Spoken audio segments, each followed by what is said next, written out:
हम प्रभु के वचन में जाएं, एक छोटी सी प्रार्थना करके हम आगे बढ़ेंगे। प्यारे परमेश्वर, हम तेरा धन्यवाद करते हैं कि तू हमसे प्रेम करता है प्रभु। तेरा प्रेम असीम है प्रभु, हमारी समझ से कहीं परे है पिता, लेकिन फिर भी प्रभु हम तेरा धन्यवाद करते हैं। जितना हम समझ पाए इतना प्रभु परमेश्वर हमें और समझ दे कि हम तेरे और प्रभु प्यार को समझ पाए और इस प्यार के अंदर बढ़ पाए। पिता, अपने वचनों के जरिए हमसे बातें कर। हम आए हुए दशमांश के लिए, अर्पण के लिए, जिन्होंने जो कुछ बीज बोया है, इनके बीज को तू अपने हाथों में ले प्रभु, और प्रभु उनके जीवन की इतनी बढ़ावट दे कि कभी भी इनको किसी के आगे झुकना न पड़े प्रभु, किसी से मांगना न पड़े, लेकिन दूसरों को वो देने वाले बने। तेरे बच्चे जैसे तू देता है दूसरों को देने वाले बने। मेरे परमेश्वर, मैं प्रार्थना करता हूं, बहनों ने जो गवाही बताई, भाई ने जो गवाही बताई, ऐसी परिस्थितियां कई लोगों की हो सकती है। सबको अपना घर दे मेरे परमेश्वर प्रभु, हर एक को प्रभु रोटी दे, हर एक को प्रभु पहनने के लिए कपड़े दे पिता, किसी को किसी के आगे झुकने न दे पिता। हर बीमारी को चंगाई में बदल दे, हर कमजोरी को सामर्थ्य में बदल दे, और हर अविश्वास और डाउट को अपने मजबूत विश्वास में बदलकर अपने प्रेम को हर एक जीवन में उंडेल पिता। और वचनों के जरिए एक बार फिर से तू हमसे बातें कर, तेरी मर्जी एक बार फिर से हमारे जीवन में पूरी हो, प्रभु यीशु मसीह के पवित्र नाम से आमीन। नाम में आइए स्वागत करेंगे हमारे भाई कुमार तोरानी का। आज उनके द्वारा परमेश्वर हमसे बातें करेगा। और इसके दरमियान मोबाइल को थोड़ा चुप करा दीजिए, मोबाइल को बंद कर दीजिए, चुप करा दीजिए।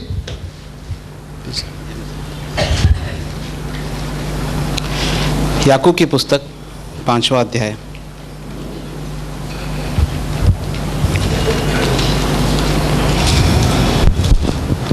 तेरह से लेके 17 तक। यदि तुम में कोई दुखी हो तो वह प्रार्थना करे, यदि आनंदित हो तो वह स्तुति के भजन गाए। यदि तुम में कोई रोगी हो तो कलीसिया के प्राचीनों को बुलाए और वे प्रभु के नाम से उस पर तेल मलकर उसके लिए प्रार्थना करे। और विश्वास की प्रार्थना के द्वारा रोगी बच जाएगा और प्रभु उसको उठाकर खड़ा करेगा। और यदि उसने पाप भी किए हो तो उनकी भी क्षमा हो जाएगी। इसीलिए तुम आपस में एक दूसरे के सामने अपने अपने पापों को मान लो और एक दूसरे के लिए प्रार्थना करो, जिससे चंगे हो जाओ। धर्मी जन की प्रार्थना के प्रभाव से बहुत कुछ हो सकता है। एलिया भी तो हमारे समान दुख सुख भोगी मनुष्य था, और उसने गिड़गिड़ाकर प्रार्थना की कि मेह न बरसे, और 3.5 वर्ष तक भूमि पर मेह न बरसा। 18। फिर उसने प्रार्थना की तो आकाश से वर्षा हुई और भूमि फलवंत हुई। यहाँ पर बाइबल हमें प्रार्थना के विषय में सिखाती है। यदि कोई तुम में दुखी है, परेशान है, तो वह प्रार्थना करे। यदि आनंदित है तो वह स्तुति के भजन गाए। यदि तुम में कोई रोगी है तो कलीसिया के प्राचीनों को बुलाए और प्रभु के नाम से उस पर तेल मलकर उसके लिए प्रार्थना की जाए। और बाइबल कहती है विश्वास की प्रार्थना के द्वारा रोगी बच जाएगा। प्रार्थना का सबसे पहला नियम है, प्रार्थना विश्वास के साथ होनी चाहिए, क्योंकि अविश्वास परमेश्वर के हाथ को रोकता है हमारी जिंदगी में काम करने के लिए। मरकुस की पुस्तक में लिखा है यीशु वहां पर आश्चर्य कर्म नहीं कर पाया क्योंकि यीशु को उनके अविश्वास पर आश्चर्य हुआ। हम सब के अंदर विश्वास है, पर कई बार कुछ परिस्थितियों में आकर हमारा मन, हमारा हृदय एक्सेप्ट नहीं करता या डरता है, घबराता है। किसी एरिया में हम बहुत अच्छे विश्वासी हैं, पर किसी एरिया में आकर हमारा विश्वास डगमगाता है परिस्थितियों को देखकर। जैसे पतरस पानी को देखकर घबरा रहा था। विश्वास की प्रार्थना क्यों करते हैं? प्रार्थना है क्या? जैसे भाई ने कहा, प्रार्थना परमेश्वर के साथ सहभागिता है। परमेश्वर से केवल मांगना प्रार्थना नहीं है। प्रार्थना स्वर्ग के साथ एक सहभागिता है। प्रार्थना स्वर्ग के साथ एक पार्टनरशिप है। जब परमेश्वर ने आदम को बनाया तो पहले उसने मिट्टी ली और उस मिट्टी के अंदर जीवन का श्वास फूंका। धरती और स्वर्ग दोनों मिले और उसने आदम को बनाया। तो स्वर्ग और धरती अर्थात पृथ्वी जब मिलते हैं, वहां पे हम परमेश्वर के इस कार्य को देखते हैं। प्रार्थना स्वर्गीय जीवन को यहां पर लेकर आना है, स्वर्ग में जो परमेश्वर की ब्लेसिंग्स हैं, आशीषें हमारे लिए रखी गई हैं, उसको मैनिफेस्ट करती है प्रार्थना। पर वो विश्वास के साथ होनी चाहिए। और हम देखते हैं अविश्वास एक बहुत बड़ी समस्या है विश्वासियों के जीवन के अंदर। मैंने अपने जीवन में बहुत बार किसी एरिया के अंदर अविश्वास देखा है। रोमियो की पुस्तक में लिखा है, जो कुछ विश्वास से नहीं वह पाप है। जब भी हम अविश्वास करते हैं परमेश्वर पर, तब हम पाप करते हैं। और हम पाप करते तो हमें क्या करना चाहिए? हमें पश्चाताप करना चाहिए कि परमेश्वर, मैंने आप पर अविश्वास किया। इब्रानियों का लेखक 3 अध्याय 12 वचन में कहता है, तुम में ऐसा बुरा और अविश्वासी हृदय न हो जो तुम्हें जीविते प्रभु से दूर हटाकर लेके जाए। अविश्वास आपको प्रभु से दूर हटाकर लेके जाता है। क्यों अविश्वास? और अविश्वास क्यों आता है? क्योंकि कहीं ना कहीं हमें परमेश्वर के प्रेम पर विश्वास नहीं। पहला यूहन्ना के 4:16 में लिखा है, हमें परमेश्वर के प्रेम पर विश्वास है। जब मुझे डाउट आता है परमेश्वर की खराई पर, परमेश्वर के प्रबंध पर, परमेश्वर के कैरेक्टर पर, जब मैं विश्वास नहीं कर पाता हूं कि मैं जो उसे मांग रहा हूं वो मुझे देगा कि नहीं देगा, क्यों कर रहा हूं, मेरे मन में ऐसे संदेह क्यों आते हैं? बहुत बार इसलिए संदेह आते हैं क्योंकि हम अपने आप को अपने तरीके से देखते हैं। क्या कहता है यूहन्ना? पहले यूहन्ना में पढ़िए।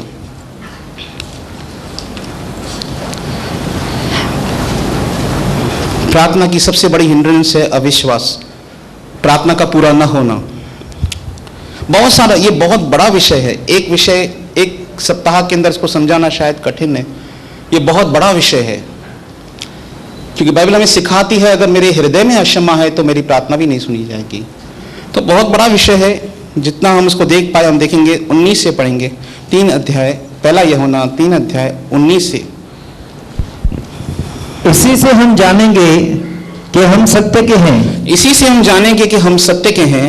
और जिस बात में हमारा मन हमें दोष देगा, जिस बात में मेरा कॉन्शियस मुझे गिल्टी करार करेगा, उसके विषय में हम उसके सामने अपने अपने मन को ढाढ़स दे सकेंगे। हम उसके सामने अपने मन को ढाढ़स दे सकेंगे। क्यों? क्योंकि परमेश्वर हमारे मन से बड़ा है। क्योंकि परमेश्वर हमारे मन से बड़ा है और सब कुछ जानता है। हमें परमेश्वर को कभी बताने की जरूरत नहीं कि प्रभु मुझसे गलती हो गई है। वो सब बातें जानता है। इसलिए बाइबल कहती है अपना कॉन्शियस क्लियर करने के लिए मुझे यीशु मसीह के लहू का उपयोग करना है। और जब भी हम प्रार्थना करें तो इस बात पर विश्वास करें कि यीशु का लहू मुझे हर एक अधर्म से धोकर शुद्ध और पवित्र करता है। बहुत साल पहले एक स्टोरी सुनी थी। एक लड़का था, अपनी दादी माँ के घर गया था अमेरिका में। तो उसने खेलते खेलते अपनी दादी माँ की बतख को मार दिया, खेलते खेलते। और बतख को क्या किया? छुपा दिया कि दादी को पता नहीं चले। अब उसकी बहन ने उसे देख लिया कि इसने दादी माँ की बतख को मार दिया है। तो उसकी बहन बोलती लगी, जा मेरा रूम साफ कर। तो उसने बोला नहीं करूंगा। भाई ने बोला नहीं करेगा? बताऊं दादी को कि तूने उसकी बतख को मार दिया है। फिर वो उसका रूम साफ करता है। उसकी बहन रोज उसे टॉर्चर करती थी, काम करवाती थी। और एक दिन वो लड़का बहुत परेशान हो गया। उसने दादी को जाके बता दिया कि मैंने आपकी बतख को मार दिया है। उसकी दादी ने बोला मैं देख रही थी जब तू उसको गाड़ रहा था। और उस लड़के ने इतना गिल्ट और इतना प्रेशर लेकर वो काम किया क्योंकि वो अपनी दादी को नहीं बताना चाहता कि मैंने तेरे विरुद्ध गलत काम कर दिया। हम गलतियां करते हैं।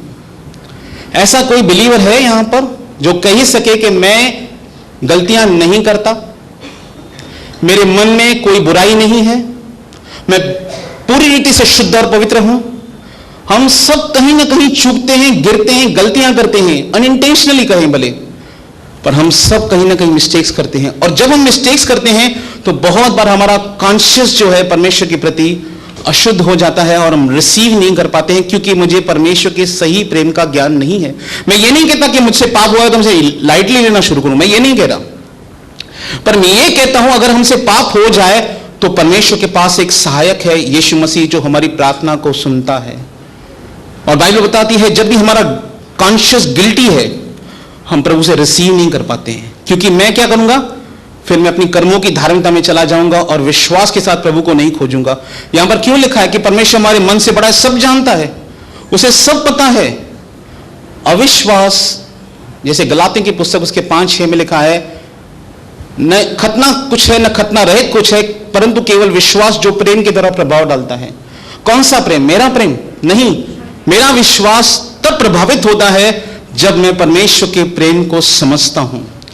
जब एक विश्वासी इस बात को समझता है कि प्रभु मुझसे प्यार करता है, प्रेम करता है, मेरी गलतियों के बावजूद वो मुझसे प्यार करता है।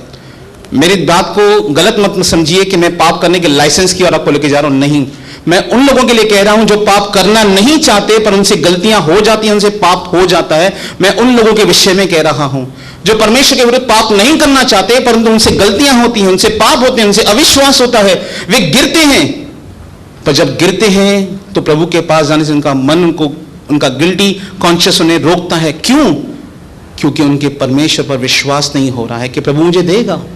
याकूब कहता है वो विश्वास से मांगे, क्योंकि संदेह करने वाले को कुछ नहीं मिलता। हमारे मन में बहुत बार संदेह आते, मैं प्रार्थना करूंगा मुझे मिलेगा कि नहीं मिलेगा। जब भी आपके हृदय में अविश्वास हो, आप प्रार्थना कर रहे हैं, एक प्रभु के दास ने कहा, जैसे मरकुस की पुस्तक 11:23 में लिखा है, जो तुम विश्वास करो, प्रतीति करो, वो तुम्हें मिल गया। कैसे पता चले कि मेरी प्रार्थना सुनी गई है? आपका हृदय उस बात को एक्सेप्ट करना शुरू करेगा, विश्वास करना शुरू करेगा कि जो मैंने मांगा है वो मुझे मिल गया है। पहले आपके हार्ट में आएगा आंसर, फिर आप उसका उत्तर बाहर अपने जीवन के अंदर देखेंगे, क्योंकि आपका हृदय कन्विक हो चुका है कि नहीं, मैंने जो परमेश्वर से प्रार्थना की है प्रभु ने सुनी है और वो मेरे जीवन में जरूर काम करेगा। क्या कहता है याकूब? 5 अध्याय में आएंगे।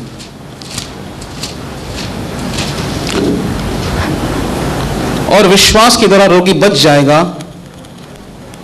विश्वास की प्रार्थना के द्वारा रोगी बच जाएगा, प्रभु उसको उठाकर खड़ा करेगा। प्रार्थना हम करेंगे, उठाकर कौन खड़ा करेगा? और यदि भी उसने पाप किए हों तो भी इनकी क्षमा हो जाएगी।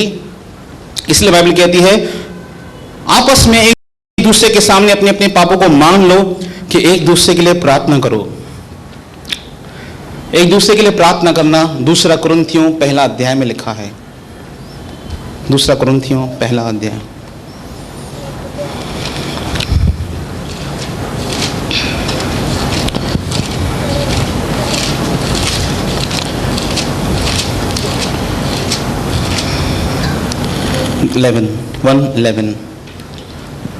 और तुम भी मिलकर प्रार्थना के द्वारा हमारी सहायता करोगे। तुम भी प्रार्थना के द्वारा क्या करोगे? एक दूसरे के लिए प्रार्थना करो। जब भी आपको लगता है कि कोई बात कमी की है, जो बात सही नहीं है, किसी को आप पाप करते हुए देख रहे हैं, किसी को स्ट्रगल करते हुए देख रहे हैं, किसी को फाइनेंशियली स्ट्रगल करते हुए देख रहे हैं, किसी को हेल्थ वाइज स्ट्रगल करते हुए देख रहे हैं, बाइबल कहती है एक दूसरे के लिए प्रार्थना करो। ये एक ड्यूटी नहीं है, ये हमारी एक जिम्मेदारी है। परमेश्वर का जन होने के नाते ये मेरा कार्य है, मेरा कर्तव्य है कि मैं प्रार्थना करूं। जब शमूएल को कहा गया कि हमारे लिए प्रार्थना कर, तो शमूएल कहता है अगर मैं तुम्हारे लिए प्रार्थना नहीं करूं तो ये मेरे लेखे में पाप गिना जाएगा। प्रार्थना नहीं करना पाप करने की श्रेणी में आता है। तो इसलिए हम ड्यूटी समझ के नहीं करें, अरे मुझे प्रार्थना करनी है, मुझसे पाप ना हो। ऐसा नहीं है। प्रार्थना हृदय से होती है। प्रार्थना सहायता करना एक दूसरे की। पौल कहता है तुम भी मिलकर प्रार्थना के द्वारा हमारी सहायता करोगे। पौल कलीसियाओं के लिए निरंतर प्रार्थना करता था कि कलीसिया को परमेश्वर की पहचान मिले, परमेश्वर की मीरास समझ में आए, परमेश्वर का ज्ञान समझ में आ जाए। वो कंटिन्यू चर्च के लिए प्रार्थना करता था, वो परमेश्वर के लोगों के लिए निरंतर प्रार्थना करता था। और प्रार्थना करना एक अनिवार्य है एक विश्वासी के लिए। और ये ड्यूटी नहीं है, जैसे 8 घंटे की हम दुकान में जाके ड्यूटी करते हैं, फॉर्मेलिटी के लिए कभी कभी काम करते हैं, इसलिए मजबूरी में काम करते हैं और ध्यान देते हैं खाली मेरा 8 बजे। जो जॉब करते हैं ना उनको मालूम पड़ेगा मेरा 5 बजे छुट्टी होने वाला है, वो 4:45 से तैयार रहेगा। बस 15 मिनट होए तो मैं भागूं, 15 मिनट होए तो मैं भागूं। प्रार्थना ऐसा नहीं है। जिसके हृदय में बर्डन रहेगा, जिसके दिल में लोगों के लिए वो रहेगी बात कि मैं उन लोगों को देख रहा हूं संघर्ष करते हुए, तो आप उनके लिए जरूर प्रार्थना करेंगे। पौल कहता है तुम भी मेरे लिए प्रार्थना के द्वारा मेरी सहायता करो। जब आप किसी के लिए प्रार्थना करते हैं, आप उसकी सहायता करते हैं स्पिरिचुअल लाइफ के अंदर। बहुत बार हम किसी और तरीके से किसी की हेल्प कर ना पाए, पर हम प्रार्थना के द्वारा उसकी सहायता कर सकते हैं। फिर से आएंगे याकूब की पुस्तक में,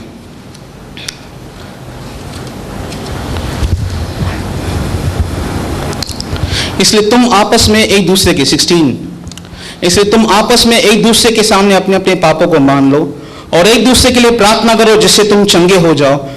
याकूब सिखा रहा है कि तुम एक दूसरे के लिए प्रार्थना करो जिससे तुम्हें हीलिंग मिलने पाए, तुम्हें चंगाई मिलने पाए। धर्मी जन की प्रार्थना के प्रभाव से बहुत कुछ हो सकता है। यह हमारा विषय है कि एक धार्मिक व्यक्ति की प्रार्थना बहुत कुछ प्रभाव लेकर आती है। जॉन हाइड नाम का एक व्यक्ति था जो वो इंग्लैंड से या कहीं देश से आया था। पंजाब, उस समय पाकिस्तान और इंडिया एक ही था। उस समय पंजाब सियालकोट में शायद वो सेवकाई करते थे। वो निरंतर जॉन हाइड प्रार्थना करते थे, निरंतर। उस समय, ये मैं आपको बता रहा हूं, तकरीबन 1920 या 1900 की, आज से 100 साल पहले की बात। घंटों में प्रार्थना करते थे कि पंजाब में और भारत में प्रभु यीशु मसीह का कार्य बढ़ने पाए। वो इतनी शिद्दत से प्रार्थना करते थे, उसको देखने वाले भारत के लोग कहते थे, पास्टर्स कहते थे, हमको अपने लोगों के लिए इतनी वो नहीं है, उत्साह नहीं है, जील नहीं है जितनी इसको परमेश्वर के कार्य के प्रति जील है। वो घंटों प्रार्थना करता और रोज प्रभु से एक आत्मा मांगता। कितनी? रोज एक आत्मा में बचाना चाहता हूं, और वो रोज एक आत्मा को बचाता था। एक आत्मा को नरक से लेकर स्वर्ग की ओर प्रभु यीशु मसीह के पास लेकर आता था। और जब एक आत्मा से मिलना शुरू हो गई प्रतिदिन, उसने प्रभु से 2 मांगना शुरू किया। प्रभु मुझे 2 आत्मा चाहिए, मैं हर रोज 2 आत्माओं को बचाना चाहता हूं, क्योंकि वो शायद परमेश्वर के अभिप्राय को अपने जीवन में समझ चुका था। और जब वो मरा, जॉन हाइड जब मरा, आप उसके बारे में यूट्यूब पे जाके पढ़ सकते हैं, सुन सकते हैं, गूगल में जाके सर्च कर सकते हैं। उसका हृदय यहां था, नॉर्मल यहां पर रहता है। जब उसका कुछ परेशानी हुई थी और मर गया, उसका हार्ट यहां पर आ चुका था। घंटों वो घुटनों पर बैठ के यूं प्रार्थना करता था, और घंटों घुटनों पर प्रार्थना करने के कारण उसका जो हार्ट का जो पोजीशन था, यहां से आकर यहां पर आ गया था, बीच में उसका हार्ट आ गया था। ये रिकॉर्डेड है कि उसकी प्रार्थनाएं इतनी शिद्दत वाली होती थी। और आज जो रिवाइवल आप देख रहे हैं पंजाब के अंदर, जो जागृति हम देख रहे हैं पंजाब के अंदर, उनमें से उसका एक बड़ा योगदान है जॉन हाइड का।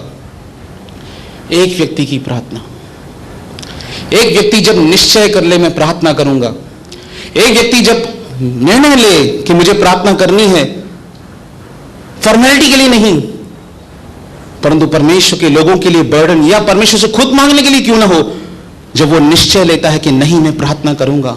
जैसे भाई ने कहा, अपने हृदय की बात परमेश्वर को बताना, यही प्रार्थना है। भजन संहिता 62:8 में लिखा है, हे लोगों, हर समय उस पर भरोसा रखो, अपने हृदय की बात खोलकर उससे कहो, यहोवा हमारा शरण स्थान है। अपने हृदय की बात खोलकर परमेश्वर से कहना, यही प्रार्थना है। और जब उसने प्रार्थना करना शुरू किया जॉन हाइड ने, एक बड़ी जागृति जॉन हाइड के द्वारा उस समय के लोगों के बीच में आई। धर्मी जन की प्रार्थना के प्रभाव से बहुत कुछ हो सकता है। और हम सब यीशु मसीह के लहू के द्वारा धर्मी ठहरे हैं। रोमियो 5:1 में लिखा है, जब हम प्रभु यीशु मसीह के द्वारा धर्मी ठहरे हैं, तो परमेश्वर के क्रोध से क्यों नहीं बचेंगे। आप धार्मिक व्यक्ति हैं, और जैसे जॉन हाइड की प्रार्थना में प्रभाव था, वैसा ही आपकी प्रार्थना में प्रभाव है जब आप प्रार्थना पे आएंगे, घुटनों पर आएंगे। एक विश्वासी जानते हैं कब ताकतवर होता है, एक विश्वासी कब ताकतवर होता है। ये केवल सरमन नहीं है, केवल एक विश्वासी तब ताकतवर होता है जब वो अपने घुटनों पर होता है, उसके हाथ स्वर्ग की ओर रहते हैं। जब आप घुटनों पर रहते हैं और आपके हाथ स्वर्ग की ओर रहते हैं, तब एक विश्वासी बहुत ताकतवर होता है, क्योंकि उस समय वो स्वर्ग से इंटरवीन करता है, वो स्वर्ग के साथ प्रार्थना कर रहा है, परमेश्वर के साथ प्रार्थना करता है कि परमेश्वर तू मेरी सहायता कर, प्रभु तू मेरी सहायता कर। और परमेश्वर का वचन कहता है, संकट के समय तू मुझे पुकार, तू मेरी महिमा करने पाएगा, क्योंकि तू मेरे आश्चर्य कर्म को देखेगा। भजन संहिता 91 में लिखा है, जब वह मुझको पुकारे तब मैं उसकी सुनूंगा, संकट में मैं उसके संग रहूंगा। भजन संहिता 18 में जब दाऊद शाऊल के सामने आता है, शाऊल उसे मारने आता है, देखिए क्या कहता है वो प्रार्थना। भजन संहिता 18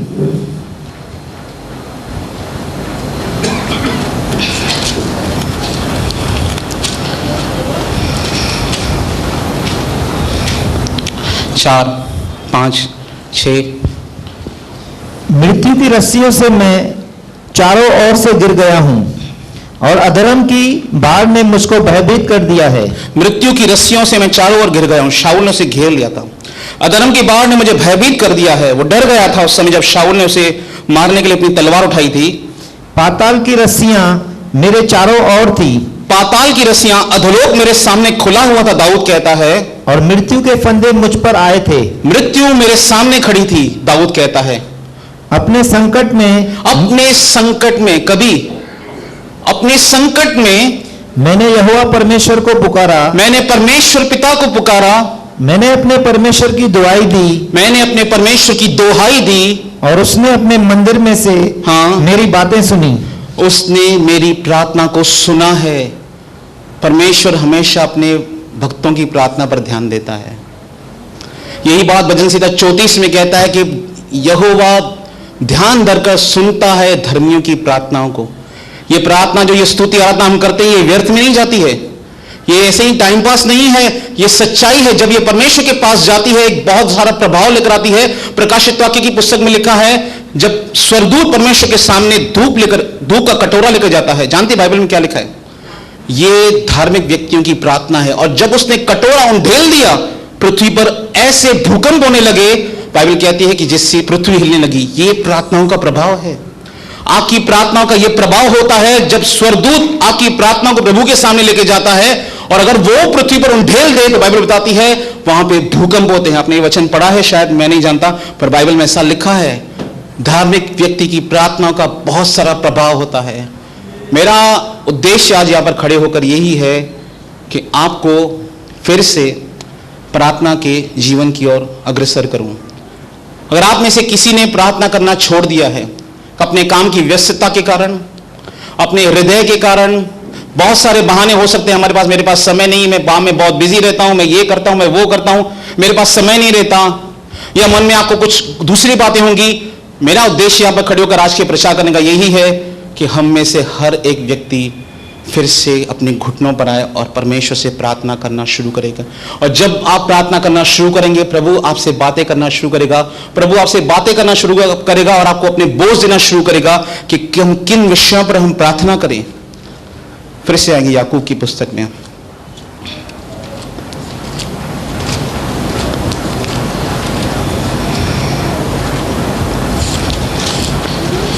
धर्मी जन की प्रार्थना के प्रभाव से बहुत कुछ हो सकता है। एलिया भी तो हमारे समान दुख सुख भोगी मनुष्य था। कैसा था एलिया? यहाँ पे एग्जाम्पल लिया गया एक व्यक्ति का। एलिया भी हमारे समान दुख सुख भोगी मनुष्य था। इंग्लिश में लिखा है he has a nature just like us. वो एकदम आपके जैसा और मेरे जैसा व्यक्ति था। एलिया भी हमारे समान दुख सुख भोगी मनुष्य था। उसने गिड़गिड़ाकर प्रार्थना की। यहां पर जो शब्द गिड़गिड़ाकर प्रार्थना की गई है, इंग्लिश में उसको अर्नस्टली और डिलीजेंटली लिखा गया है, क्योंकि हिंदी अनुवादकों ने बहुत सारी मिस्टेक्स की हैं अक्षरों को अनुवाद करने में। और जब हम गिड़गिड़ा कर सुनते हैं तो हमको ऐसा लगता है कि प्रभु के सामने मुझे बहुत गिड़गिड़ाना पड़ेगा। प्रार्थना गिड़गिड़ाना नहीं है। प्रार्थना गिड़गिड़ाना नहीं है परमेश्वर के सामने। प्रभु दे, प्रभु दे, प्रभु दे, प्रभु दे, इस रीति से परमेश्वर प्रार्थना को नहीं सुनता। बाइबल कहती है वो विश्वास की प्रार्थनाओं को उत्तर देता है जो उसके हृदय तक जाती हैं। बाइबल कहती है अर्नस्टली वो प्रे कर रहा था, डिलीजेंटली। जानते हैं उसका सही मतलब क्या है? दृढ़ निश्चय के साथ वो प्रार्थना कर रहा था। एलिया जब प्रार्थना कर रहा था तो उसके मन में एक दृढ़ निश्चय था कि मैं प्रार्थना करूंगा, मेरा प्रभु मेरी प्रार्थना को जरूर सुनेगा। उसके अंदर वो दृढ़ निश्चय था। परमेश्वर बाइबल में कभी नहीं लिखा कि हम उसके सामने गिड़गिड़ाएं। वहां पर हमेशा अनुवाद आपको अर्नस्टली या डिलीजेंटली मिलेगा। गिड़गिड़ाते तभी हैं जब कोई मानता नहीं हो। प्रभु यीशु मसीह खुद कहते हैं मांगो तो तुम्हें दिया जाएगा। वो क्यों हमें गिड़गिड़ाने के लिए कहेगा? हमें गिड़गिड़ाना नहीं है, हमें प्रार्थना करनी है, पर गिड़गिड़ाना नहीं है परमेश्वर के सामने। ओल्ड टेस्टामेंट के बिलीवर्स प्रभु के सामने गिड़गिड़ाते थे। न्यू टेस्टामेंट के विश्वासी जो परमेश्वर की संतान है वो विश्वास से ले लेते हैं परमेश्वर से।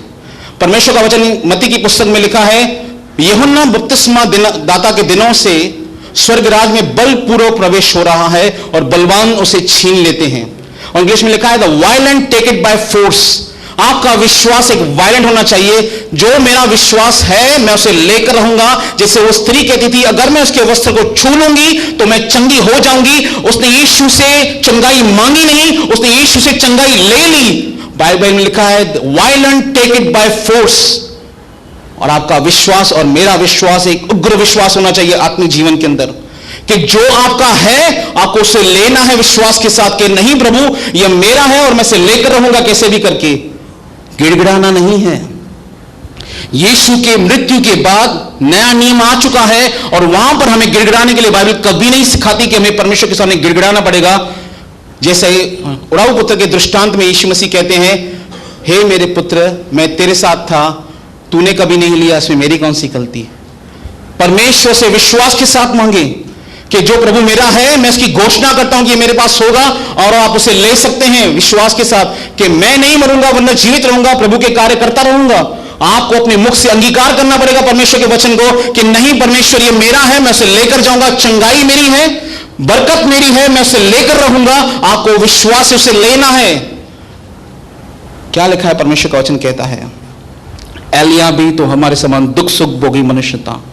जब उसने दृढ़ निश्चय के साथ प्रार्थना की कि मेह नहीं बरसे और 3.5 वर्ष तक मेह नहीं बरसा, फिर उसने प्रार्थना की 18 में लिखा है, तो आकाश से वर्षा हुई और भूमि फलवंत हुई। पहला राजा 18 अध्याय देखिए उसने कैसे प्रार्थना की।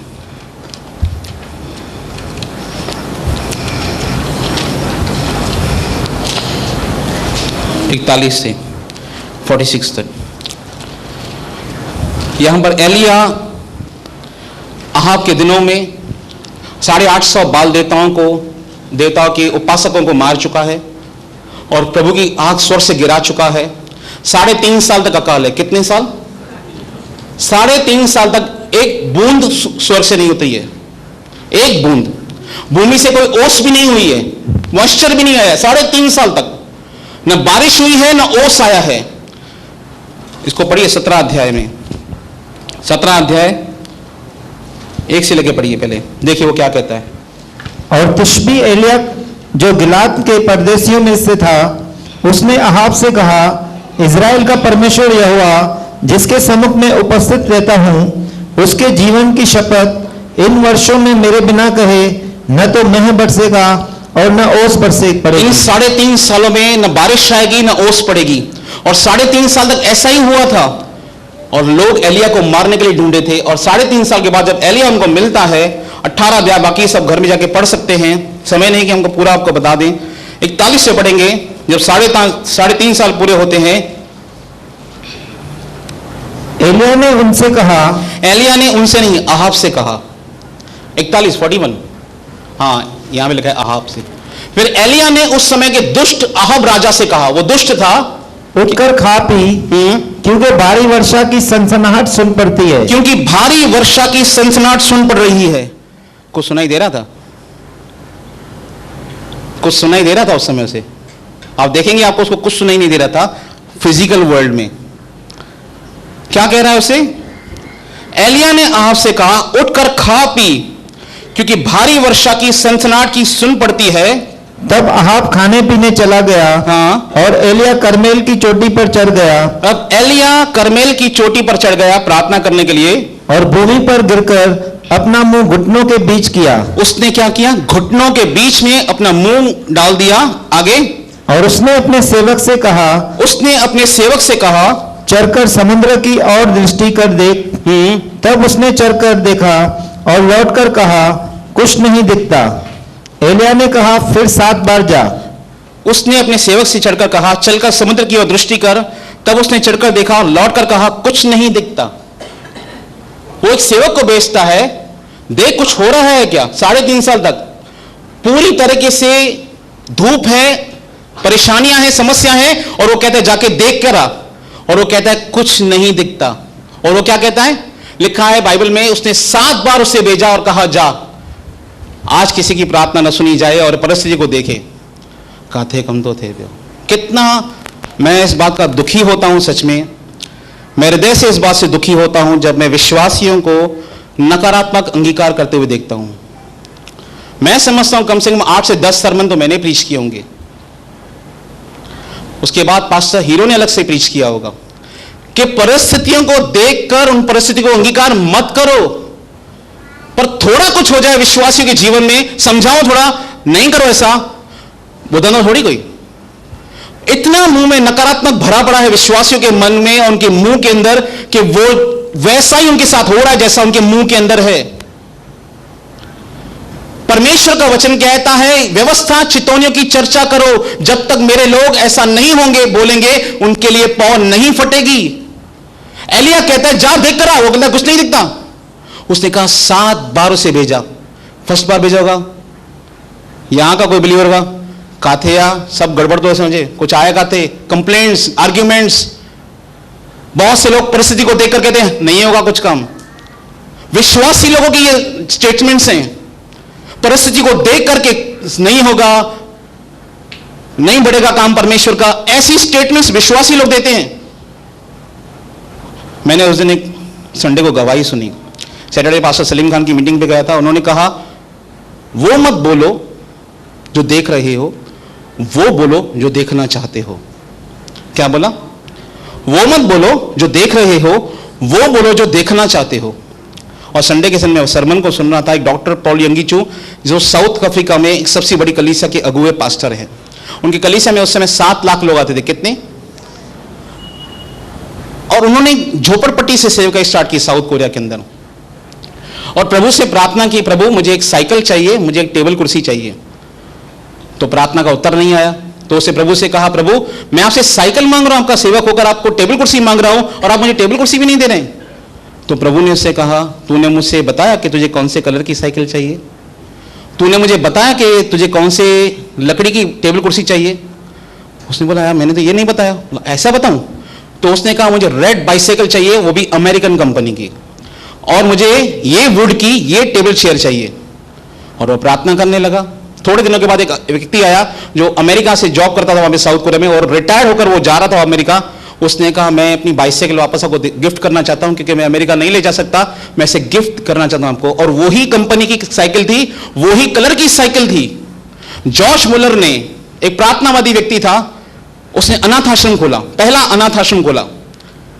जब पहले दिन की अनाथ आश्रम की ओपनिंग हुई तो उसे बहुत एक्सपेक्टेशन की कि बहुत सारे बच्चे आएंगे एडमिशन के लिए अनाथ आश्रम के लिए, पर एक भी बच्चा नहीं आया। वो निराश हो गया शाम को, और जब वो निराशा में बैठा होता, उसकी पत्नी ने उससे कहा, हमने सब कुछ किया है, पर क्या हमने प्रभु को यह बताया कि हमें अनाथ बच्चों की जरूरत है कि हम अनाथ आश्रम बढ़ाएं? उसने बोला, मैंने सब किया है, प्रार्थना ही नहीं की है। ये हमारा भी परिस्थिति है, हम सब काम कर लेंगे, फिर प्रार्थना को एकदम एंड में रखेंगे, एकदम एंड में, जबकि प्रार्थना का स्थान सबसे पहले होना चाहिए, और हम प्रार्थना का स्थान सबसे एंड में रखते हैं। जब कोई काम नहीं करता, इसको फोन घुमाते हैं, उसको फोन घुमाते हैं, यहां से नहीं होता, वहां से नहीं होता, फिर क्या करते हैं? चलो यार प्रार्थना करके देखते हैं, फिर प्रार्थना से काम हो जाता है। और जॉर्ज मुलर ने प्रार्थना की, और परमेश्वर ने बच्चों को भेजना शुरू किया, और उसने 10,000 बच्चों के अनाथ आश्रम को बनाया। जब मैंने ये गवाही सुनी तो मैंने कहा, प्रभु इस कलीसिया में जहां पर हम सेवकाई करते हैं, हमें 1000 लोग चाहिए जो बपतिस्मा लिए लोगों को, जो बैप्टिज्म लिए हुए लोग चाहिए, 1000। बाइबल में लिखा है, तू अपना मुंह खोल, मैं उसे भर दूंगा। मैंने कहा, परमेश्वर हमें अपनी कलीसिया नहीं बढ़ानी है, हमें अपनी मिनिस्ट्री नहीं बढ़ानी है, हमें आपका राज्य बढ़ाना है। बाइबल में लिखा है, बाइबल में लिखा है, जहां पर दर्शन की बात नहीं होती वहां पे प्रजा नाश होती है। और प्रभु ने मुझे मेरे मन में यह बात डाली, और मैंने ये बात शेयर करना शुरू किया, आपके साथ भी शेयर कर रहा हूं कि वो दिन आएगा, परमेश्वर हमारे जीवन में लेकर आएगा इस कलीसिया के अंदर, जहां पर 1000 लोग यहां पर बपतिस्मा पाए हुए परमेश्वर की उपासना करेंगे। और यह आपके प्रार्थना का विषय होना चाहिए आज के बाद, कि नहीं प्रभु, हम इससे कम में नहीं मानेंगे, और 1000 नहीं, हम उससे आगे भी जाएंगे। एक प्रभु का दास है, वो अपनी मिनिस्ट्री का बाइबल कॉलेज खोलना चाहता था, और उसे बहुत सारे $1 मिलियन की जरूरत थी। बहुत सारा उसने काम किया, पर काम नहीं हो रहा था। बैंक से लोन लेने की जरूरत, अप्लाई किया, पर बैंक ने भी उसे कोऑपरेट नहीं किया। एक दिन उसे भजन संहिता 78:41 मिला। खोलिए।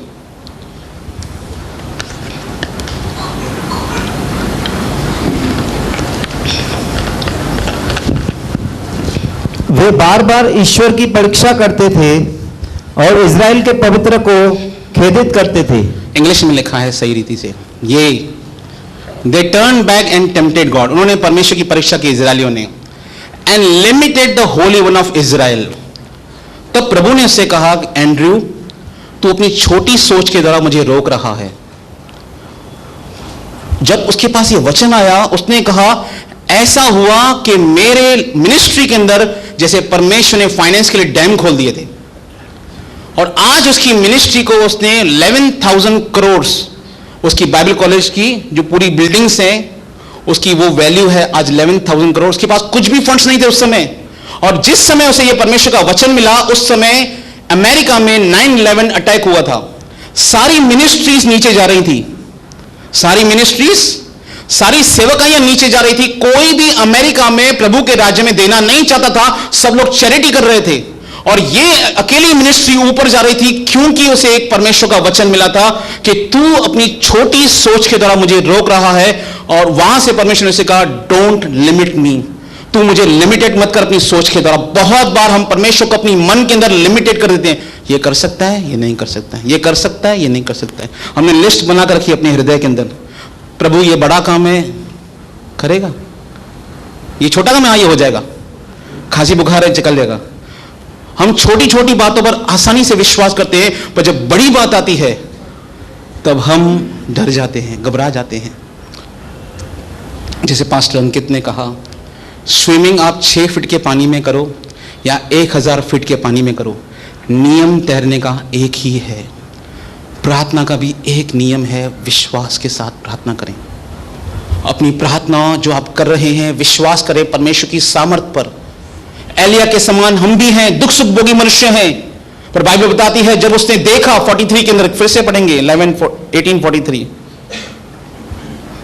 मेरा उद्देश्य किसी को नीचा करना नहीं।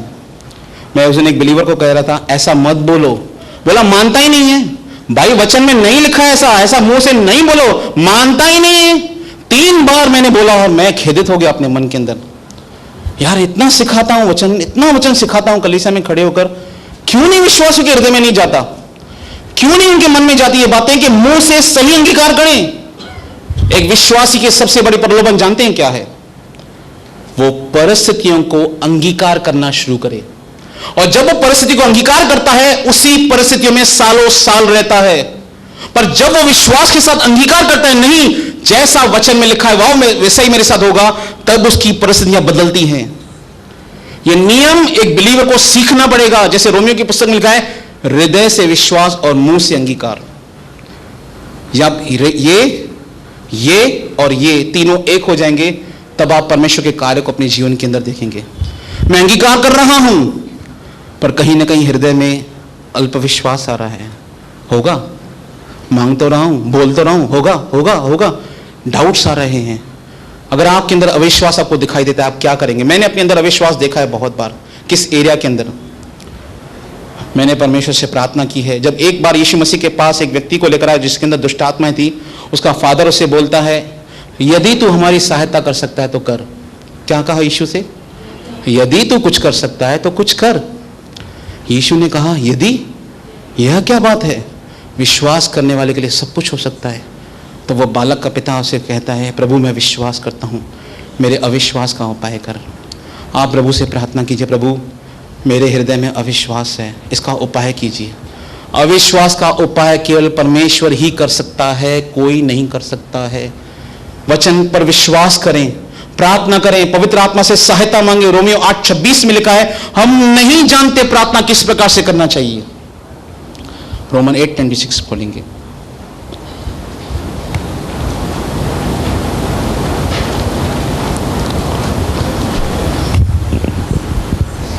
इसी रीति से आत्मा भी हमारी दुर्बलता में सहायता करता है। आत्मा, पवित्र आत्मा क्या करता है? वो सहायता करता है। किसके लिए? इसी रीति से पवित्र आत्मा हमारी निर्बलता में, हमारी कमजोरियों में हमारी सहायता करता है। पवित्र आत्मा का नाम ही सहायक है। हाँ, क्योंकि हम नहीं जानते कि प्रार्थना किस रीति से करना चाहिए। हम नहीं जानते कि मैं कैसे प्रार्थना करूं, क्या बोलूं परमेश्वर को कि प्रभु मान जाए, कैसे बोलूं, क्या शब्दों का इस्तेमाल करूं कि प्रभु मान जाए। हमें प्रार्थना करना नहीं आता। आज भी पौल इतना बड़ा विश्वासी था, उस समय का प्रेरित था, वो कहता है हमें प्रार्थना करना नहीं आता। वो कंप्लीटली पवित्र आत्मा पर निर्भर था, प्रार्थना के ऊपर निर्भर रही है पवित्र आत्मा पर। बाइबल में लिखा है भजन संहिता में, अगर रात को रोना पड़े सुबह को आनंद आएगा। एक प्रार्थना ऐसा कर सकती है। आज आप रो सकते हैं, पर सुबह आपकी लाइफ में आनंद आएगा जब आप प्रार्थना करेंगे। हम नहीं जानते हमें प्रार्थना किस प्रकार से करना चाहिए, हाँ, परंतु आत्मा आप ही ऐसी आहें भर भर कर, परंतु पवित्र आत्मा आप ही ऐसी आहें भर भर कर, जो बयान से बाहर है, जो बयान से बाहर है, जिसे एक्सप्लेन नहीं किया जा सकता, जिसे शब्दों में बयान नहीं किया जा सकता, हमारे लिए विनती करता है। हमारे लिए विनती करता है। जब मैं 2012 में मेरी तबीयत थोड़ी खराब हुई थी और मैं कुछ टेबलेट्स लेना शुरू किया था, तो मेरे मन में एक थॉट आता था रेगुलर कि मुझे हार्ट अटैक आ जाएगा और मैं मर जाऊंगा, क्योंकि मेरा ब्लड प्रेशर बढ़ा था उस समय। मैं बैंक में खड़ा था उस समय और मेरा ब्लड प्रेशर 180/110 हो गया था और मैं समझ ही नहीं पा रहा था मैं क्या करूं। बहुत ही मेरे पसीने छूटने लगे और कैसे भी मैं पैदल पैदल डॉक्टर के पास गया और उसने मुझे मेरा बीपी चेक किया, 180/110 था। मेरी हार्ट बीट बहुत बढ़ रही थी। तो उस दौर से जब मैं गुजरा तो मेरे मन में एक नेगेटिव थॉट आने लगा कि मुझे हार्ट अटैक आएगा और मैं मर जाऊंगा। मेरा ब्लड प्रेशर इतना बढ़ा हुआ था और उन दिनों के अंदर मैं बहुत ही कठिनाई में गुजर रहा था, विश्वासी होने के बाद भी। बहुत बार प्रार्थना की पर समझ नहीं आ रहा था कि इस थॉट से बाहर कैसे निकलूं। एक दिन मैं अपने रूम में गया और प्रार्थना की। मैं विश्वास करता हूं प्रभु ने मुझे वो शब्द दिए थे उस दिन, पवित्र आत्मा ने। मैंने कहा, प्रभु, बाइबल कहती है आप हृदय में रहते हैं, आप हृदय में रहते हैं और मैं विश्वास करता हूं यहां पर मुझे कोई अटैक नहीं कर सकता। और मैं प्रभु के सामने रोने लगा, प्रार्थना करने लगा और उस दिन से, वो दिन है और आज का दिन है, मुझे ये थॉट नहीं आता कि मुझे हार्ट अटैक आएगा। मैंने इस बात को अंगीकार करना शुरू किया, विश्वास करना शुरू किया और मैं अपने आप से बातें करने लगा, मुझे एक दिन तो मरना है। और मुझे प्रभु यीशु मसीह का वचन प्रोत्साहित करता था, जो यूहन्ना की पुस्तक 12:25 में लिखा है, जो अपने प्राण की रखवाली करता है वो उसे खो देता है और जो अनंत जीवन के लिए उसे खो देता है वो उसकी रक्षा करता है। मैं अपने प्राण को पकड़े हुए था, कहीं मुझे कुछ हो न जाए, कहीं मुझे कुछ हो न जाए। इसके लिए मैं डॉक्टर्स के पास जाता रहता था हमेशा ब्लड प्रेशर के लिए।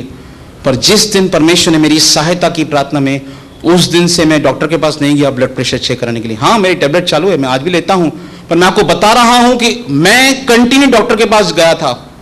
थोड़ा मुझे कुछ हो जाए मैं बीपी चेक कराने चला जाता था, मैं घबरा गया था, व्याकुल हो चुका था।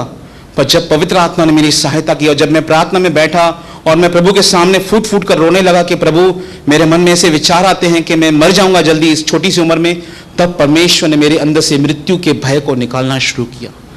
प्रार्थना यह करती है, अपने हृदय की बोझों को प्रभु के पास लेकर जाएं।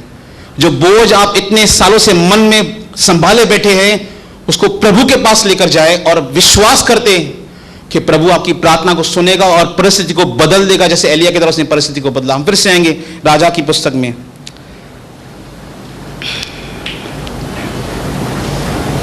फिर से पढ़ेंगे। उसने अपने सेवक से कहा, अपने सेवक से कहा, चढ़कर समुद्र की ओर दृष्टि करके देख, जाकर देख।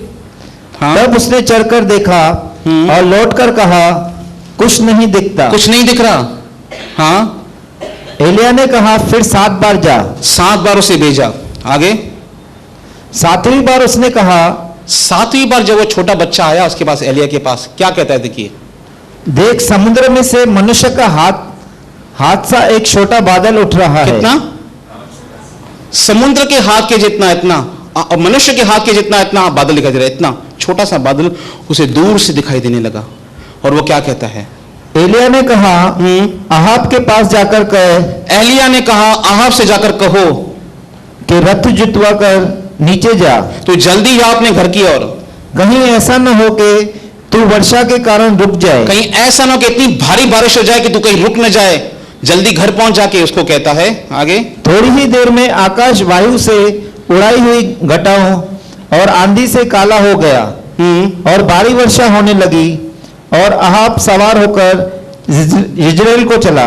ये परीक्षा थी एलिया की। 7 बार उसने कहा और परिस्थितियां बदल नहीं रही थी। 7वीं बार उसे छोटी सी आशा की किरण दिखाई दी और इतनी भारी वर्षा आई कि बाइबल बताती है कि वो पूरी तरह से पानी बारिश आ गई। 3.5 साल से जो काम नहीं हुआ वो एक प्रार्थना के द्वारा हो सकता है। जो काम काफी दिनों से नहीं हुआ है, आपके घुटनों पर आकर की गई प्रार्थना के द्वारा वो हो सकता है, अगर आप दृढ़ निश्चय के साथ, एलिया के समान दृढ़ निश्चय करेंगे, नहीं मुझे प्रार्थना करना है। और हम उल्लासनगर के लिए, मैं और मेरा भाई पप्पू और मेरे फादर, हम तीनों प्रार्थना में बैठते हैं और निरंतर प्रार्थना करता हूं मैं एक विषय के लिए, क्योंकि मैं डिप्रेशन से निकला हुआ व्यक्ति हूं। मैं कहता हूं प्रभु को, मुझे उल्लासनगर में एक भी डिप्रेशन का केस नहीं चाहिए, एक भी डिप्रेशन का केस उल्लासनगर में नहीं चाहिए। प्रभु, सबके लोग जो डिप्रेशन में हैं वो तेरे भवन में आने पाए। प्रार्थना कीजिए, लोगों को यीशु मसीह की जरूरत है। प्रार्थना कीजिए, लोगों को आज आशा की जरूरत है। लोग निराशाओं के अंदर हैं, आपकी प्रार्थना किसी को जीवन दान दे सकती है। प्रार्थना कीजिए। आगे 46। तब यहोवा की शक्ति एलिया पर ऐसी हुई कि वह कमर बांधकर अहाब के आगे आगे इजराइल तक दौड़ता चला गया। अहाब से कहने लगा, देख जो मैंने कहा था वैसा हो गया। दानियल शेरों की मान में गया। जब उसे पता चला कि सैंक्शन हो चुका है लेटर कि जो कोई परमेश्वर से प्रार्थना करे उसे शेरों की मांद में डाला जाएगा, और उस समय के जो शेर थे इतने खतरनाक शेर थे, अफ्रीकन शेर थे, सैकड़ों में वो शेर थे, पर वो प्रार्थना करने से नहीं रुका। बाइबल बताती है जब उसको शेरों की मांद से जिंदा निकाला गया, जब स्वर्गदूत ने आकर सारे शेरों के मुंह को बंद किया, बाइबल कहती है उस पर हानि का कोई चिन्ह नहीं पाया गया, क्योंकि दानियल अपने परमेश्वर पर विश्वास करता था। वो उसको पता चला कि सैंक्शन हो चुका है कि जो कोई प्रार्थना करेगा उसे मृत्यु दंड मिलेगा, तो भी वो प्रार्थना से नहीं रुका। जब नहम्याह को पता चला कि मेरे शहर की पनाह पूरी तरह से टूट चुकी है, वो प्रार्थना पर आया, घुटनों पर आया, प्रार्थना करना शुरू किया, और एक बड़े रिवाइवल को नहम्याह लेकर आया गया। जब यीशु मसीह प्रार्थना करने के लिए गए, बाइबल में लिखा है लूका की पुस्तक 18 अध्याय के अंदर, मैं समझता हूं 22 अध्याय के अंदर 39 में लिखा है, 46 घर पे जाके पढ़िए। जब यीशु हार्दिक वेदना से प्रार्थना कर रहा है, तब बाइबल कहती है एक स्वर्गदूत उसकी सहायता करने लगा, उसे सामर्थ देने लगा। जब आप प्रार्थना करते हैं, स्वर्ग से सामर्थ आपके लिए रिलीज होती है, आजाद होती है आपके लिए। जिस परिस्थिति को आप फेस नहीं कर सकते, आप प्रार्थना के द्वारा उसे फेस कर सकते हैं। जब जैसे यीशु मसीह ने उसको फेस किया, जैसे नहम्याह ने एक रिवाइवल को लेकर आया, जैसे दानियल शेरों की मान से बचा। और कलीसिया का जन्म कब हुआ जानते हैं? प्रेरितों के काम 2 अध्याय में लिखा है, वे सब एक चित्त और एक मन होकर प्रार्थना कर रहे थे, और पवित्र आत्मा सब पर उतर आया। पवित्र आत्मा का उंडेला जाना भी प्रार्थना के द्वारा हुआ है। हर एक चीज बाइबल में प्रार्थना के द्वारा शुरू हुई है। और एक परमेश्वर का जन प्रार्थनावादी व्यक्ति होता है। एक परमेश्वर का जन प्रार्थनावादी होता है। इसलिए प्रार्थना करें, विश्वास करें। हृदय में अगर किसी के प्रति कड़वाहट है, बैर है, अक्षमा है, अपने हृदय को साफ करें और प्रभु की वेदी के पास आएं, और आप उस कार्य को देखेंगे जो आपने कभी नहीं देखा प्रार्थना के द्वारा। और अगर आपको अंदर अविश्वास दिखाई दे रहा है, प्रभु से सहायता मांगे। प्रभु में मुझे अविश्वास दिखाई दे रहा है, मेरी सहायता कर। कोई ब्रदर, कोई सिस्टर आपकी अविश्वास में निकालने में सहायता नहीं कर सकता, केवल परमेश्वर का वचन ही आपकी सहायता कर सकता है। इसलिए प्रार्थना करें। प्रार्थना क्या है? स्वर्ग के साथ एक सहभागिता है, परमेश्वर से बातें करना है। ये बहुत बड़ा विषय है जैसे मैंने कहा, पर जितना मेरे अंदर था मैंने आपके साथ ये वचन शेयर किया। प्रार्थना करें और आप बड़े बड़े कामों को जरूर देखेंगे।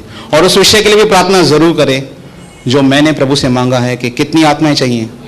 1000 आत्माएं चाहिए, बपतिस्मा ली हुई लोग नहीं चाहिए। केवल आते हैं जो बपतिस्मा नहीं लेते, उनके लिए नहीं मांग रहा हूं मैं।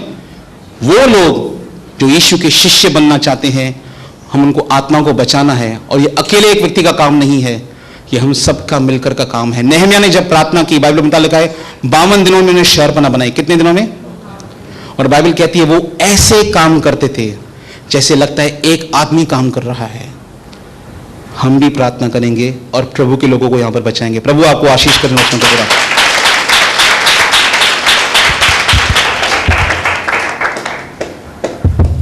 बोल प्रभु यीशु मसीह की। Praise the Lord. एक चीज ये रखी है मैंने यहाँ पर, रखी नहीं, पढ़ी थी। ये क्या है? हाँ, सबको दिख रहा है? क्या है? सबको दिख रहा है? क्या है? पंखा, फैन, लेकिन मरा हुआ। मैं इसको मरा हुआ क्यों कह रहा हूं? क्यों कह रहा हूं? इसका काम जो है चलना, वो नहीं चल रहा। ये मरा हुआ पंखा है।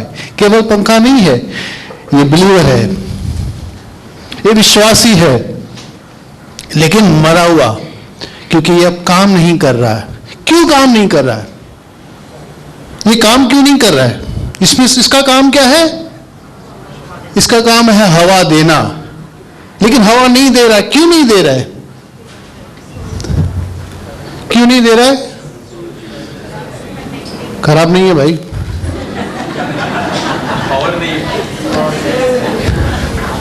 क्यों हवा नहीं दे रहा है?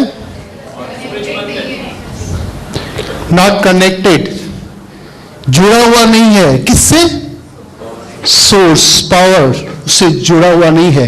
अगर जोड़ दिया जाए, इसके अंदर जीवन आ जाएगा, जान आ जाएगी और ये काम करना शुरू कर देगा। विश्वासी एक मरा हुआ है यदि प्रार्थना नहीं करता। प्रार्थना करना है मतलब सांस लेना है। एक विश्वासी सांस लेता है ना, जैसे हम लोग सब लोग सांस ले रहे हैं, हम सबकी चल रही है, चेक कीजिए। कोई है क्या? देखो जिसकी सांस नहीं चल रही है, सबकी सांस चल रही है। आप जिंदा हैं, इसका सबूत है कि आपकी सांस चल रही है। एक विश्वासी अगर जिंदा है तो प्रार्थना उसकी चलती रहती, कम्युनिकेशन होते रहता है। लिया दिया, लिया दिया, लिया परमेश्वर को दिया, प्रार्थना, धन्यवाद, स्तुति, आराधना, दिया, रिक्वेस्ट दी और परमेश्वर से वचन पाया, आशीष पाई। लेना देना, कम्युनिकेशन जो है होते रहता है। यह प्रार्थना। अगर आपकी प्रार्थना नहीं है तो क्षमा कीजिए, आप इस पंखे की तरह हैं। दिखते तो विश्वासी हैं लेकिन काम नहीं करते। क्यों नहीं? इसके अंदर पावर नहीं, कनेक्टिविटी ही नहीं है। अगर आप कनेक्ट करेंगे अपने आप को परमेश्वर के साथ, पावर के साथ, आप काम करना शुरू करेंगे। आपका जीवन एकदम स्टेबल चलता रहेगा। आंधी तूफान आएंगे, रोकने की कोशिश करेंगे लेकिन रुका नहीं पाएंगे। परमेश्वर आपके साथ है, इसलिए कनेक्ट हो जाइए। एक बचपन में हम पंखा देखते थे, फूंक मारते थे, चलता था, है ना, प्लास्टिक का नहीं, बच्चों का। फूंक मारते थे, चलता था, चलता कुछ सेकंड के बाद रुक जाता था। ये वो पंखा था जिसको हवा देनी पड़ती थी। हालांकि पंखे का काम क्या होता है? हवा देना, लेकिन देते थे। आज हमारे भाई ने फूंक मारी है, थोड़े पंखे चलेंगे। आज मैं प्रार्थना करूंगा, आज से मैं प्रार्थना करूंगी। एक दिन, 2 दिन, फिर रुक जाएंगे। वो ट्रेन में हम लोग बचपन कॉलेज में जाते थे ना, तो पंखा नहीं, एक जेब में से कंघी निकाल के से घुमाते थे। कोई चल पड़ता, कोई थोड़ा चल के रुक जाता। तो ऐसे कंघी आज हमारे भाई कुमार ने निकाल लिए, मारा है फैन को, भाई थोड़ा चल। कोई चलेगा, 1 दिन प्रार्थना, 2 दिन प्रार्थना करेगा, फिर वही डेड क्रिश्चियन। लेकिन चलते रहिए, अर्थात परमेश्वर के साथ जुड़े रहिए, प्रार्थना करते रहिए। अगर आप जिंदा रहना चाहते हैं, सांस लेना आरंभ कीजिए और लेते रहिए, देते रहिए, लेते रहिए, निकालिए, बाहर आई, कंटिन्यूसली। कभी कभी प्रार्थना नहीं, जब समस्या है तभी प्रार्थना नहीं है। रोज घर पर केवल मंगलवार को या रविवार को नहीं, रोज आपको प्रार्थना करना है। हर वक्त जब भी आप किचन में है, कहीं पर भी है, प्रेयर करते रहिए, जुड़े रहिए प्रभु के साथ। आपका जीवन स्टेबल रहेगा। आपको जरूरत नहीं है फूंक मारने की, आपको जरूरत नहीं कंघी मारने की, लेकिन आप स्वयं परमेश्वर के साथ जुड़ जाइए, आपका जीवन बन जाएगा। आपके जीवन के अंदर पावर आ जाएगी, परमेश्वर की सामर्थ्य। एक जोरदार ताली आज के वचन के लिए।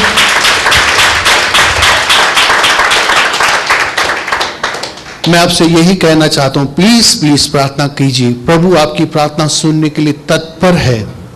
वो आपकी प्रार्थना सुनना चाहता है, आपके मुख से शब्द सुनना चाहता है। आप क्या बोलना चाहते हैं वो सुनना चाहता है।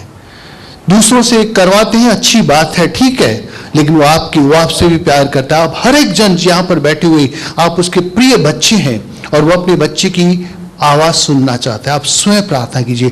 आज हम भाई वाशु को मैं बुलाना चाहूंगा, वो प्रार्थना करेंगे कि हमें परमेश्वर अपनी प्रार्थना सिखाने वाली आत्मा से भरे। क्या प्रार्थना होती है, कैसे करनी चाहिए, कब करनी चाहिए, हमें थोड़ा कंफ्यूजन हो सकता है, लेकिन परमेश्वर जब आपको अपनी आत्मा देगा तो आप ऐसी प्रार्थना करेंगे, आप खुद भी हैरान होंगे कि मेरे मुख से ऐसे शब्द निकले कैसे, मैंने तो कभी इसको सोचा ही नहीं था, लेकिन परमेश्वर की आत्मा आपको सिखाएगा। आइए हम प्रार्थना करेंगे वाशु के संग। हालेलुया। आइए सब एक मन होंगे। हमारे जिंदा खुर्दा स्वर्ग और पृथ्वी के मालिक प्रभु, हम तेरे पवित्र नाम को धन्यवाद करते हैं।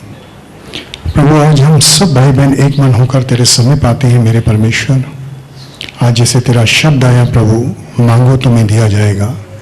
और पिता तू सच्चा है, क्योंकि तेरा शब्द कहता है धरती और आसमान टल जाएगा, लेकिन तेरा कहा हुआ शब्द जब तक पूरा नहीं होता तब तक प्रभु वो अपनी जगह से ना हटेगा।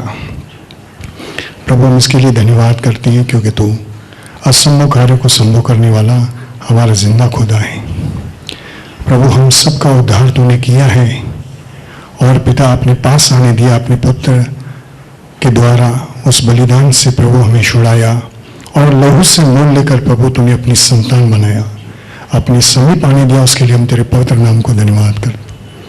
प्रभु आज सब हम एक मन होकर मांगते हैं, जैसे शब्द आया प्रभु रोमियो 8 के निमित्त मेरे परमेश्वर, कि वो आत्मा प्रभु हर एक के ऊपर आने दे। आज पिता हर एक के जीवन से अंदर वो पिता जो तेरे आत्मा के कार्य को रोक रहा है मेरे परमेश्वर, वो सारे कार्य हर एक के जीवन से, हर एक के हृदय से, मन से, परिवार से, हर एक सदस्य से प्रभु दूर होने पाए यीशु मसीह के पवित्र नाम से। पिता होने दे मेरे महान पिता परमेश्वर, आज तेरा आत्मा प्रभु हर एक के जीवन में प्रभु आने पाए, क्योंकि प्रभु तूने आप कहा कि अंतिम समय के अंदर प्रभु मैं हर एक मनुष्य मात्र के ऊपर अपना आत्मा उड़ेलूंगा। कि मेरे परमेश्वर तेरे बच्चे तेरे आत्मा के द्वारा प्रभु तेरी महिमा के लिए, तेरे राज्य के लिए खड़े हो। जैसे पिता पेंटिकॉस्ट के दिन मेरे परमेश्वर तेरे चेलों के ऊपर प्रभु वो मेरे परमेश्वर पवित्र आत्मा का सामर्थ उतरा, कि वो पहले जैसे न रहे मेरे परमेश्वर। जैसे पतरस प्रभु उस हवा को देखकर जब पानी पर चला, वो डर कर प्रभु डूबने लगा, वही पतरस मेरे परमेश्वर जब तेरे आत्मा के सामर्थ के द्वारा खड़ा हुआ, तो प्रभु उसके शब्द के द्वारा जो तेरे सामर्थ के साथ थे मेरे परमेश्वर, एक ही दिन में 3000 लोग आने पाए। मेरे परमेश्वर होने दे प्रभु, आज तेरे बच्चों को तेरे राज्य के कार्य अंदर कार्य करने के लिए मेरे परमेश्वर तैयार कर। तेरा शब्द कहता है ये बल से न होगा, न शक्ति से होगा, लेकिन तेरे आत्मा के द्वारा होगा मेरे परमेश्वर। तो आज हम मांगते हैं उस पवित्र नाम के निमित्त मेरे परमेश्वर, जिसके नाम में तूने हर एक दुआ हाँ और आमीन में पूरी की है मेरे परमेश्वर। तो आज हम विश्वास करते हैं मेरे महान पिता, आज के दिन के बाद मेरे परमेश्वर तेरे बच्चों के जीवन बदल जाएंगे मेरे परमेश्वर, वरन बदल गए उसके लिए हम धन्यवाद करते हैं। जैसे मरकुस 11:23-24 में लिखा है, उसके लिए हम तेरे नाम को महिमा देते हैं मेरे परमेश्वर। इनके जीवन प्रभु गुटनी के जीवन हो, तेरे साथ संगति के जीवन हो। और पिता जैसे आज शब्द आया अपना मुंह पसार तो मैं उससे भरूं, जैसे ही अपने मुंह खोलेंगे मेरे परमेश्वर तो उन्हें भरेगा। हम विश्वास करते हैं प्रभु, आज हम तेरे नाम को महिमा देते हैं। पूरी सभा के अंदर मेरे परमेश्वर तेरे नाम को ऊंचा उठाते हैं मेरे परमेश्वर, क्योंकि तू महान है प्रभु और हर दुआ सुनता है और हाँ और आमीन में पूरा करता है। उसके लिए मैं धन्यवाद करता हूँ। सारी संगति को प्रभु तूने आशीष किया, इनके बोझों को लेकर इन्हें विश्राम दे, शांति दे। परिवारों के अंदर प्रभु इनकी हर जरूरत को पूरा कर। और पिता जैसे तेरा शब्द कहता है तेरे कोड़े खाने से हम चंगे हुए, तेरे लहू के द्वारा हमें शिफा मिली, तो आज हर एक प्रभु तेरे शब्द के निमित्त चंगे हो जाए, तेरी सामर्थ हर के ऊपर आने पाए मेरे परमेश्वर। हम सारी सभा के लिए प्रभु शुरू से अंत तक तूने संभाला, उसके लिए धन्यवाद करते हैं। सारे लोगों को तूने आशीष की, उसके लिए तेरे नाम को महिमा देते हैं मेरे परमेश्वर। धन्यवाद करते हैं प्रभु, सारी कलीसिया एक मन होकर मंजूर होकर इस दुआ प्रार्थना को तेरे ही पुत्र हमारे उद्धार करता प्रभु यीशु मसीह के पवित्र नाम से मांगते हैं। सुन और स्वीकार कर हमारे आत्मेश्वर के पिता। सारे लोगों ने कहा आमीन। Thank you Lord. पिता परमेश्वर का प्रेम, पुत्र प्रभु यीशु मसीह का अनुग्रह और पवित्र आत्मा की दया हम सब के ऊपर होती रहे, और जब तक प्रभु यीशु मसीह आए हम सब के साथ बनी रहे और बढ़ती रहे। सारी कलीसिया बोले आमीन।